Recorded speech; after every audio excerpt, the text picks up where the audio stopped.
Hello বন্ধুরা, চলে এসেছি তোমাদের জন্য আজকে একটা মেলার ভিডিও নিয়ে। তো মেলার ভিডিও, প্রচুর বড় একটা মেলা আমাদের এখানে হয়েছিল 11 তারিখ থেকে। আর মানে বাংলার 11 তারিখ থেকে 16 তারিখ পর্যন্ত মেলাটা চলছিল। সেখানে গিয়েছিলাম আর ছোট ছোট ক্লিপ তোমাদের জন্য তুলে রেখেছিলাম, তারই সেই মুহূর্তগুলো তোমাদের সঙ্গে শেয়ার করছি। প্রথম দিন এটা প্রথম দিন দেখতেই পেলে দোলনা। ফার্স্টেই তোমাদেরকে দোলনাগুলো দেখিয়ে দিলাম। চলে গেছিলাম আর বাড়ি ফেরার সময় রাত্রির বেলা বাড়ি ফিরেছিলাম। আমাদের মেলায় অনেক ফাংশন হয়, সেই কারণে প্রচুর লোকের ভিড় হয় আর প্রচুর বড় মেলা হয় একটা। এটা হচ্ছে সেকেন্ড দিন। আমার ননদ এসেছিল, তারই সাথে গেছিলাম।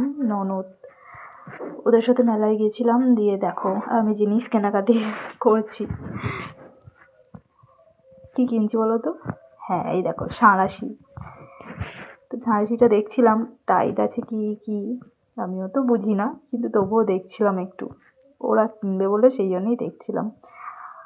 আর দেখো তোমাদের সঙ্গে ক্লিপ দেখাচ্ছি। ক্লিপের আমার না মানে সাজার জিনিসের মধ্যে ক্লিপ আর কানের আমার খুব ভালো লাগে, কিন্তু এখন এমন হয় যে কিছু কিনতেই ভালো লাগে না, জানি না কেন। আগে যখনই দেখতাম কিনে নিতাম, আর এখন মনে হয় দূর, ভালো লাগছে না। এটা ছিল তৃতীয় দিন।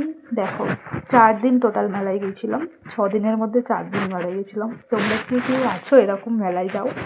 আগে জানো তো, এই এখন দোল, তো দোলে আমার মায়ের বাড়িতে মেলা বসে। দেখো এটা ছিল তৃতীয় দিন। আর দোলনায়, এই দিনে দোলনায় চেপেছিলাম, মানে ট্রেনটাই চেপেছিলাম। ওটা ছিল আমার মাসিমণি, মানে মাসির শাশুড়ি। আর দেখো মাসিকে নিয়ে বললাম চলো একটু আমরা ওই ট্রেনটায় চড়ি। আর অন্য দোলনাগুলোতে উনি চাপবেন না, আর ভয় পাচ্ছিল, সেই কারণেই এই দোলনাটায় চেপেছিলাম। আর আমার বর বললো চাপো তোমরা দুজন, ও চাপবে না, তাই ও নিচে দাঁড়িয়েছিল আর আমরা দুজন চেপেছিলাম। আর ভীষণ মজা হচ্ছিল, তোমরা দেখেই বুঝতে পারছো। আর পিছনের মেয়েটা আছে না, ও খুব ভয় পাচ্ছিল, জানি না কেন। আর ওর সাথে কেউ ছিলও না, সেই জন্য আরও বেশি ভয় লাগছিল। আমরা খুব এনজয় করেছি, খুব মজা, আমার তো খুব ভালো লেগেছে। আগে অনেকই উঠেছি, এখন আর অত ওঠা হয় না। আমার দোলনার মধ্যে সব থেকে ব্রেক ড্যান্সটা খুব ভালো লাগে। তোমাদের কোন দোলনাটা ভালো লাগে অবশ্যই জানাতে ভুলো না। আর সেটা বলছিলাম, বিয়ের আগে মায়ের বাড়িতে এই দোলের সময়টা মেলা বসে, অনেক দিন থাকে। আমাদের ওখানেও অনেক বড় মেলা, প্রায় মনে হয় ছোটোবেলায় প্রতিদিনই আমরা মেলায় যেতাম। তাই বলছি, তোমরা কে কে আছো যে আমার মতো অনেক দিন মেলায় যাও?